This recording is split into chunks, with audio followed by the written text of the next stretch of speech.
You have a dream that feels dead, a hope you buried long ago, a promise you stopped believing could rise. God knows exactly where it lies. So did Ezekiel.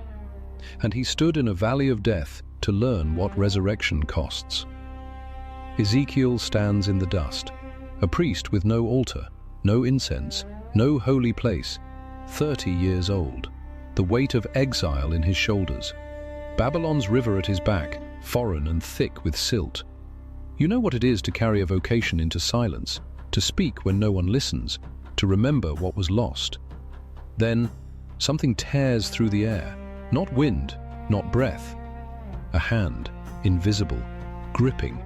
It lifts him, not by arms, not by body, by sight, by soul. The world unspools beneath his feet. He lands in a hollow, a bowl of earth scraped clean. No trees, no water, no shadow, only bones. Femurs jut like broken spears from the dust. Skulls grin with empty sockets. Ribs arch like the ribs of drowned ships. He steps, a dry crack underfoot. Not soil, not sand, calcium, powdered time. No bird cry, no insect hum, no rustle of leaf. Only the hollow tap of his heel on a pelvis, a sternum, a spine. He walks, among the fallen, among the forgotten, among the ones no one came to bury, sun-bleached, wind-scoured, decades of silence pressed into every curve. Then, voice. From where? Above? Below? Inside? A whirlwind without wind, a sound without source. Son of man. The words do not echo, they arrive. Inside the skull, behind the eyes. Can these bones live? Not a question of anatomy, not a test of faith. A blade pressed to the throat of hope. He does not answer at once. His breath catches, his throat closes. The valley watches. What does he see? Not possibility, not promise, only the weight of what has died. And yet, he knows who speaks, knows the voice that shaped the stars from nothing. So he says, Sovereign Lord, you alone know. Not evasion, not doubt, a surrender, a hand opened in the dark. Then, command. Prophesy to these bones, speak to death, to dust, to silence. He opens his mouth, not with his voice, but with a word given, a word dropped into his chest like a stone. Dry bones, hear the word of the Lord. And a rattle. Not one, not two, 1,000. Joints snap, vertebrae click, skulls roll toward spines, hands find arms, feet find legs, bones rise. Not walk, not crawl. They assemble. Like iron drawn to a magnet, tendons, thin as spider silk, thick as rope, weaving through the frames, pulling muscle into place. Flesh blooms, pink, raw, stretching over bone. Skin seals, seamless, whole. Bodies stand, row on row, armies of them, silent, still. Eyes open, but blind. No breath, no pulse, no warmth. The horror is not in the dead rising, it is in the almost, the shape of life without its spark. The valley is full, but not with life, with absence, with waiting.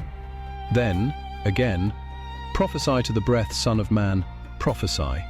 Call to the wind from the four corners. Breathe into these slain, that they may live. Wind, not from the sky, from the edges of the world. He speaks. Again, the word not his, the power not his, the command, absolute. What happens when breath meets flesh? What happens when the dead inhale? Dusk, long shadows crawl across fractured stone. A single column, splintered, defiant, reaches toward the darkening sky. The air cools, settles. Dust hangs, unmoving, in the hollows where names once were carved. This is not a place of memory. It is memory itself, living, breathing, bleeding. 12 years. Jerusalem has been ash for 12 years. No smoke now, no crackle of burning cedar. Only the silence of absence, the echo of collapse.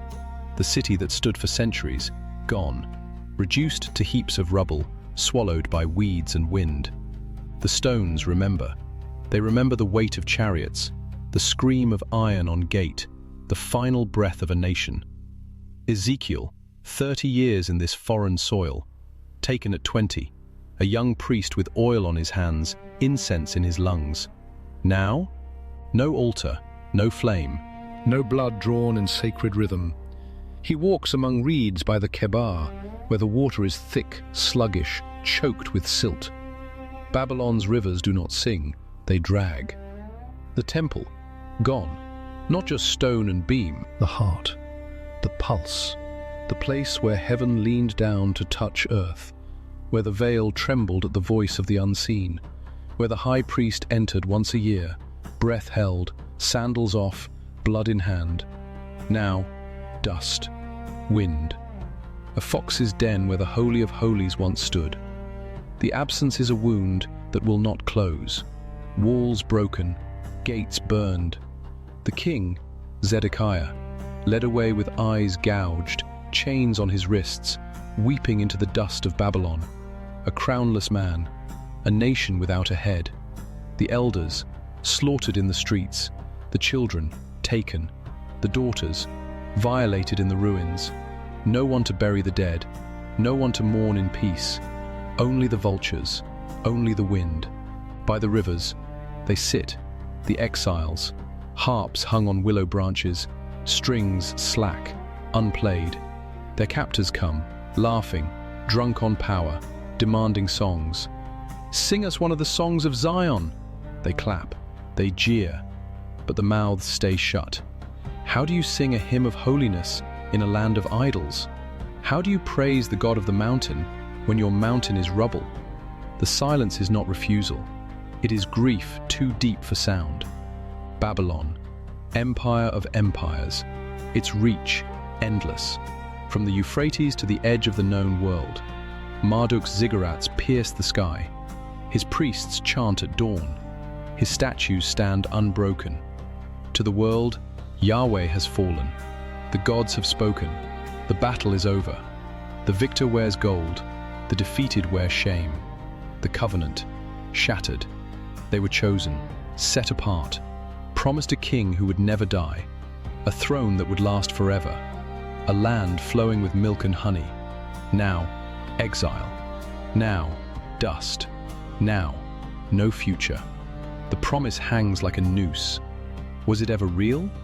Or just a dream whispered to children? Every exile carries the same wound, the same image burned behind the eyes.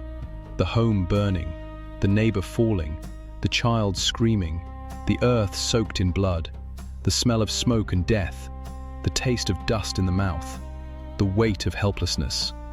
This is not metaphor. This is the texture of their days. They whisper it now, a phrase that spreads like mold in the dark. Our bones are dried up. Our hope is gone. We are cut off. Not poetry, not prophecy, diagnosis. The soul has bled out. The nation is clinically dead. No pulse, no breath, no flicker. Ezekiel, the priest, has no fire to tend, no blood to offer, no veil to stand before. His hands, trained for sacrifice, now clutch reeds. His voice, meant for liturgy, speaks to silence. He is a man without function, a vessel with no purpose. The sacred rituals, gone. The rhythm of feast and fast, broken. He is adrift in a world without altar. Ezekiel, the prophet, spoke fire. He warned, he pleaded, he screamed into the wind, and every word came true. The siege, the famine, the sword, the fire, the exile. Now, the judgment is complete, the horror fulfilled. What do you say when you were right? When your warnings were not heard? When the people you loved walked into the fire anyway? The truth is a burden, especially when no one survives to thank you. The valley of dry bones, not a vision, a mirror. This is what they see when they close their eyes. This is what they feel in their marrow. Bones scattered, disconnected, no sinew, no breath, no life. Just the hollow rattle of what once was. The image is not symbolic. It is literal, it is psychological, it is national. They are scattered, not just across Babylon, but from each other, from their past, from their God, from the land that shaped their blood, from the future that once called their name. No roots, no center, no gravity, just drift, just dust. And in the silence, when the fire dies and the children sleep, the question rises. Not spoken, not even formed, just felt. A pressure behind the ribs, a knot in the throat. Can these bones live? Not a theological inquiry, not a philosophical puzzle, a cry, a gasp, a plea from the depths of a soul that has forgotten how to hope. The question hangs, unanswered, in the dark, in the dust, in the broken column's shadow. Ezekiel stands, alone, in the midst of them, not a sound, not a breath. The valley throngs with bodies, flesh knit tight over bone, sinew braided into muscle, skin sealed like new leather. But no spark, no flicker, no rise of chest. They stand like statues carved from life itself, hollowed out. The air hangs thick, still. No whisper of wind, no stir of breath.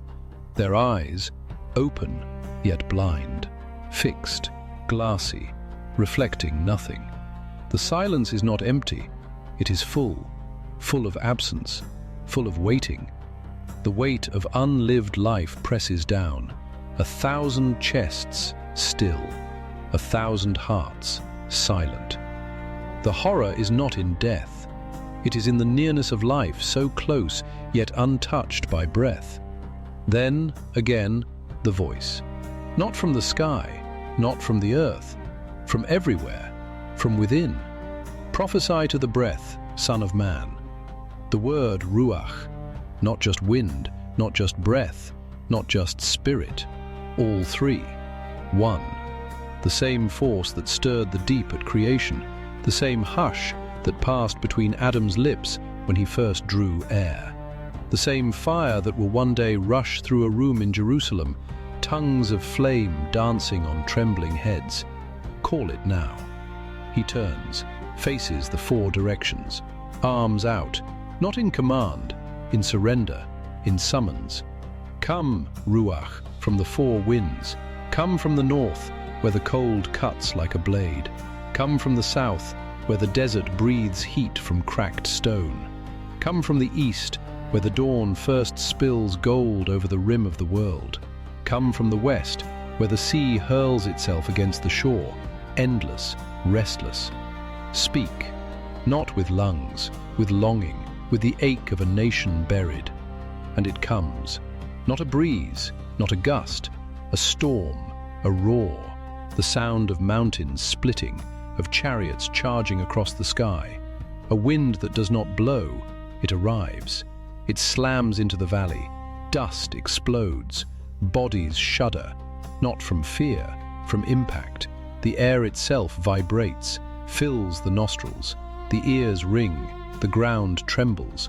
This is not nature, this is invasion, the breath of God rushing in like a flood through broken gates. Then movement, a gasp, one, then another, a chorus of inhalations, sharp, ragged, desperate. Lungs inflate, chests rise, shoulders jerk. The first breath tears through dry passages, raw and burning. The sound, wet, guttural, like water breaking through a dam, like life clawing its way back from the pit. Tendons tighten, fingers twitch, toes curl into the earth. The breath moves through them, deep, full, unstoppable. It fills the hollows, it warms the cold marrow, it ignites the dark.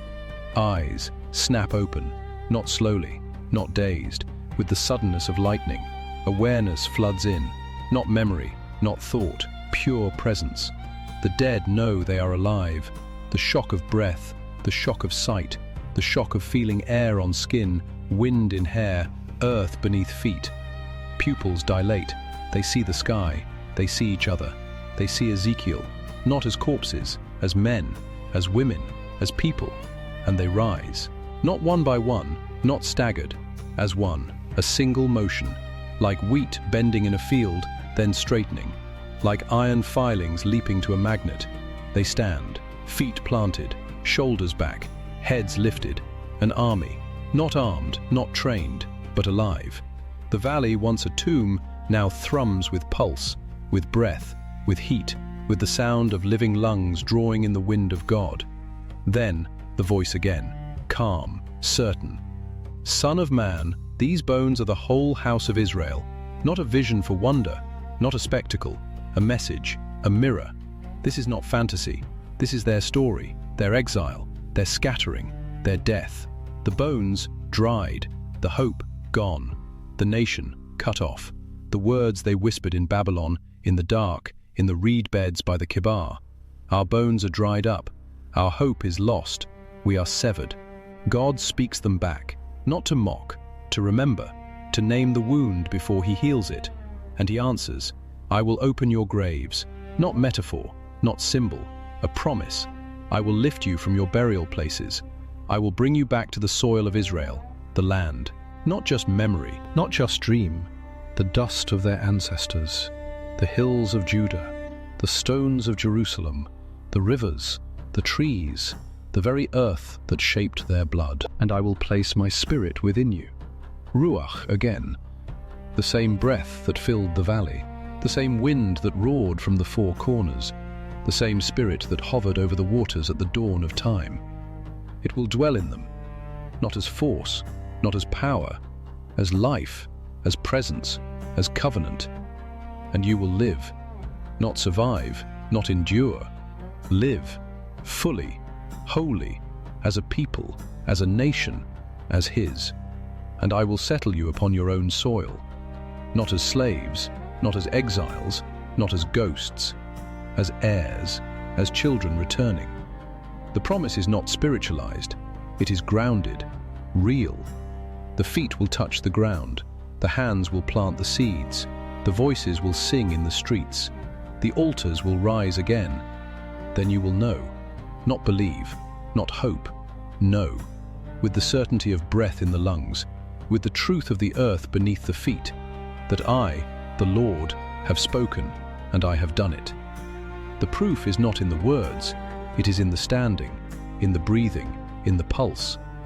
The resurrection is the evidence, the living army is the testimony. The valley, once a graveyard, now a field of awakening. What was scattered is gathered, what was broken is mended, what was dead lives. The bones that rattled in the dust now stand, fleshed and breathing, a nation reborn. The exiles, hearing this, feel something shift. Not optimism, not wishful thinking. Hope, solid, certain, forged in the word of God. The God who asked, "Can these bones live?" has answered. Not with a yes, with an army, standing, breathing, alive, a rhythm, older than memory, death, then a word, then wind, then life. Not random, not myth, a design etched into the bones of history. 4 centuries pass, the dust of that valley still settles, and a man stands before a cave in Bethany, stone rolled shut, the air thick with decay.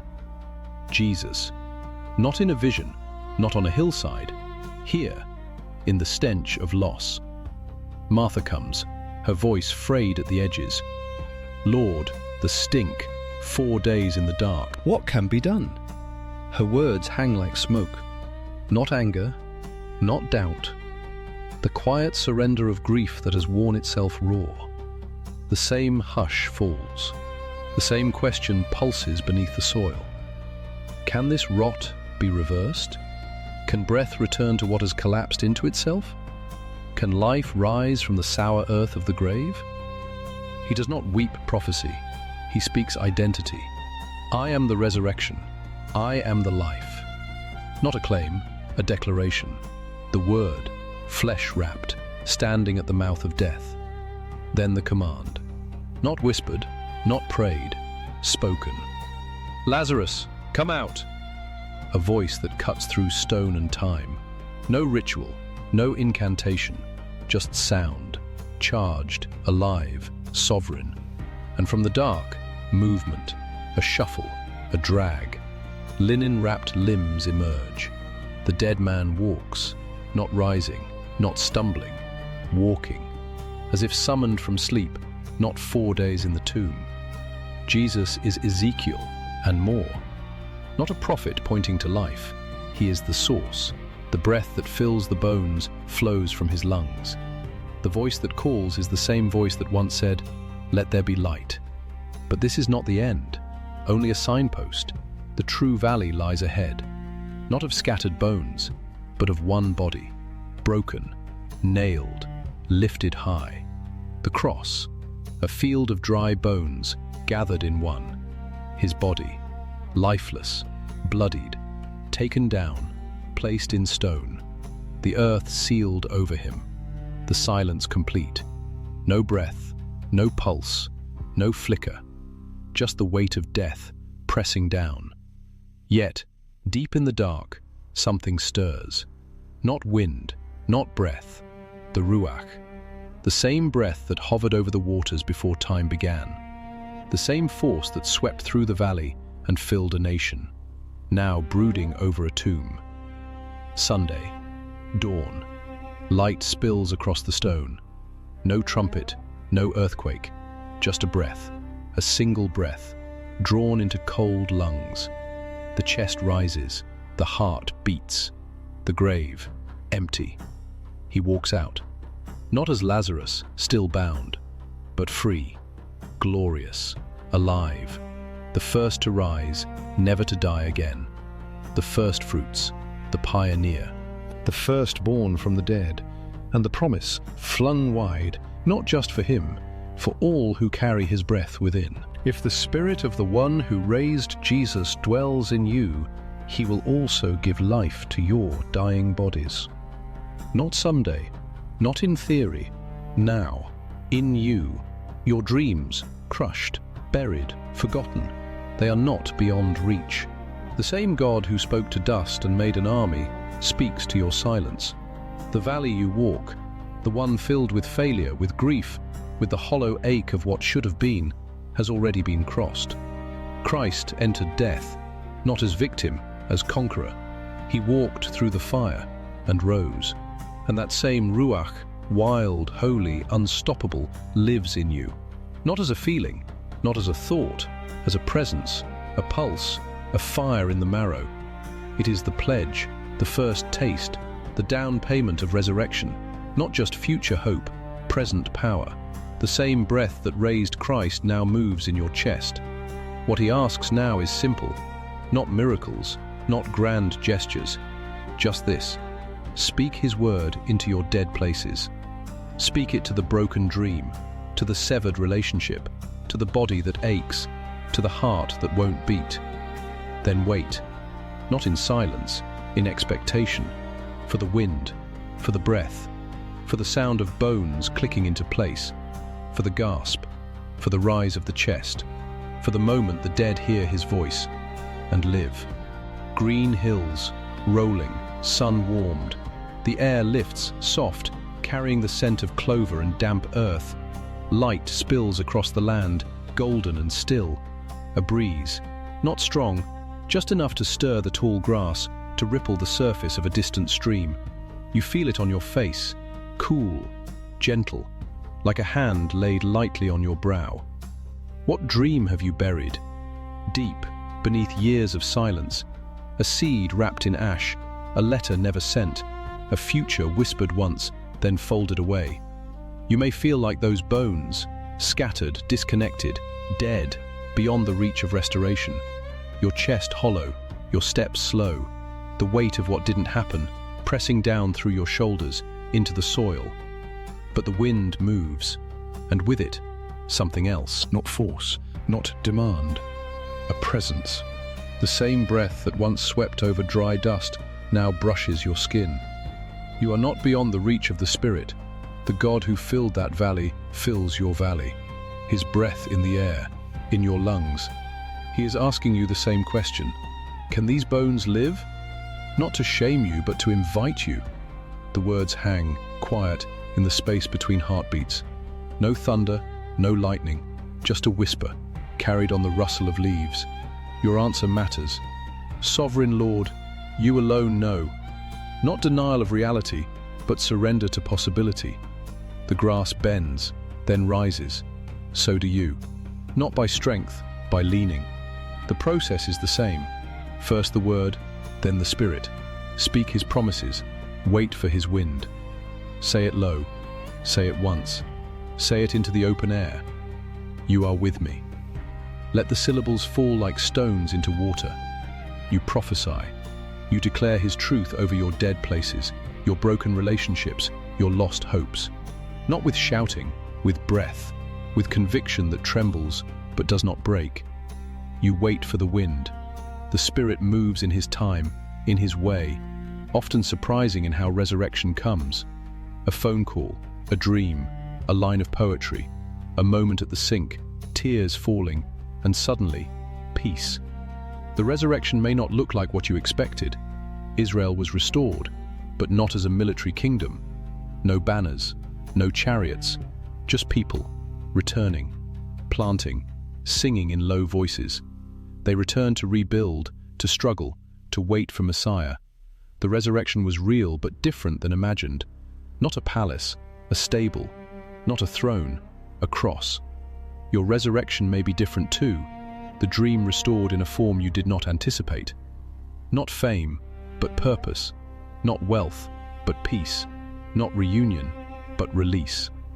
But it will be life, real, abundant, God-breathed life. Because the God of the valley is faithful.